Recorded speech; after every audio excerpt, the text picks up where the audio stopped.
Adobe Premiere Rush, nous allons voir aujourd'hui les ralentis. On voit ici que l'image, le clip vidéo que j'ai ici a une durée de 48 secondes, et un peu plus. Si je le fais jouer ici, comme ça, on voit que, allez, hop, que c'est un ralenti. Le ralenti, en général, c'est fait à la prise de vue. Bon, anciennement, on le faisait au montage, mais avec les nouvelles caméras qui font du 60 images secondes, du 120 images secondes ou même du 240 images secondes, euh, même comme certains téléphones, iOS ou Android, on peut faire cet effet-là. OK? Alors, qui nous permet de voir du détail, puis de voir des mouvements très lents. En fait, c'est accéléré au nombre d'images secondes, mais ça fait un effet de ralenti.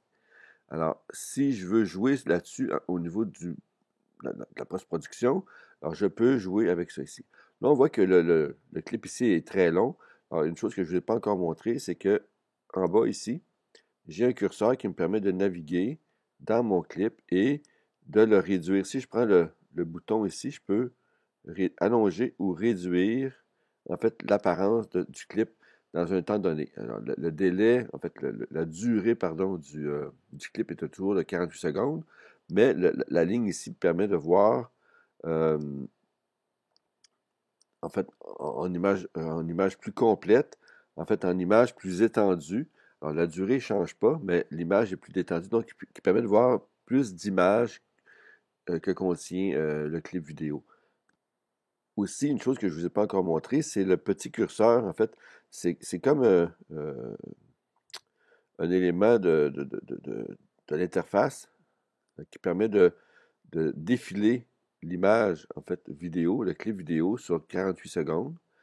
Par contre, ici, si je veux raccourcir, pas le délai ou la durée, en fait, de visionnement du clip vidéo, mais l'affichage, je peux juste étirer vers la droite et on voit ici que le clip contient la même durée, mais est plus court. Donc, ça permet de monter, en fait, de juxtaposer des vidéos et à long terme d'avoir, exemple, si on va jusqu'à 1 minute 45, alors on peut voir puis raccourcir, plus on met des clips, plus on va pouvoir jouer sur la longueur visuelle de notre montage, de notre ligne de temps pour le montage. Maintenant, moi, je m'assure toujours quand je fais un montage de voir euh, l'ensemble du ou des clips. Maintenant que j'ai ça, on voit ici dans les outils l'option, en fait, l'outil de création vitesse qui me permet de voir, en fait, bon, le raccourci, alors, majuscule parenthèse. Alors, utilisez les poignées bleues pour définir la plage que vous souhaitez modifier et le curseur pour accélérer ou ralentir les éléments. Alors, si j'affiche ça ici maintenant, qu'est-ce que j'ai ici? J'ai l'étendue, élément entier, j'ai vitesse de la plage, de la durée, dégradé au niveau du mouvement puis conserver la hauteur du son. Donc, on ne veut pas que le son change. Ici, je n'ai pas de son présentement, mais on ne veut pas que le son soit modulé par rapport à la vitesse ou en fait ou la lenteur résultante de notre modification. On voit ici des éléments qui s'affichent. Alors, si maintenant je joue sur la vitesse ici, si je réduis, alors je fais 250%, comme ça ici. Alors, qu'est-ce qui se passe si je ramène mon curseur ici?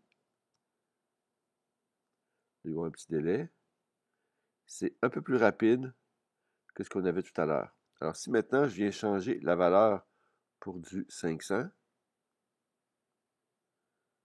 comme ça ici, là j'attends un peu, on voit qu'il y a vraiment une réduction au niveau de la durée parce qu'on est rendu à 10 secondes. Alors, on voit donc qu'il y a une accélération.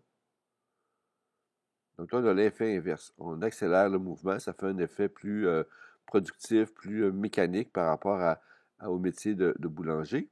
Alors, donc, on peut jouer sur les effets de vitesse, que ce soit une voiture qui roule, ici, une main qui travaille avec du pain, de la farine et tout ça. La fonction d'accélérer ou de ralentir permet des ajouts intéressants au niveau de l'esthétisme de l'image. Mais c'est sûr que en post-production, comme je viens de faire, je peux le faire ici. Alors, donc, une image qui est normale pourrait être accélérée ou réduite. Mais idéalement, si on veut faire quelque chose de bien pour l'effet 120 ou 240 images, ça se fait à la prise de vue idéalement. Alors, je clique ça ici. Je, je prends le gain au niveau de la qualité. Voyez-vous, je peux aussi jouer directement sur le clip avec mes éléments ici sur place et déplacer l'effet pour que au début, j'ai un mouvement. Il va faire un petit ajustement pour la fluidité, ce ne sera pas long.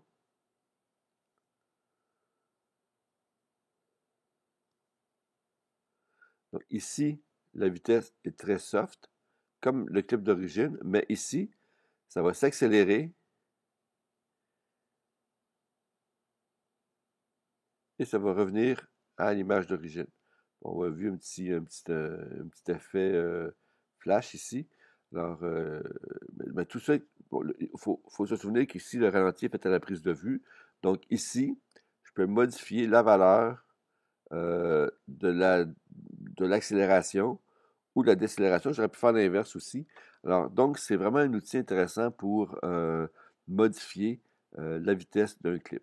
Alors, n'oubliez pas, par contre, si on veut quelque chose de ralenti, donc plus d'images à la seconde, comme 120 ou 240, ça se fait à la prise de vue pour que ça soit intéressant. On ne le fait pas en post-production. Par contre, en post-production, on peut modifier pour compenser si jamais on a oublié de le faire à la prise de vue. Alors voilà, c'est à votre tour d'essayer.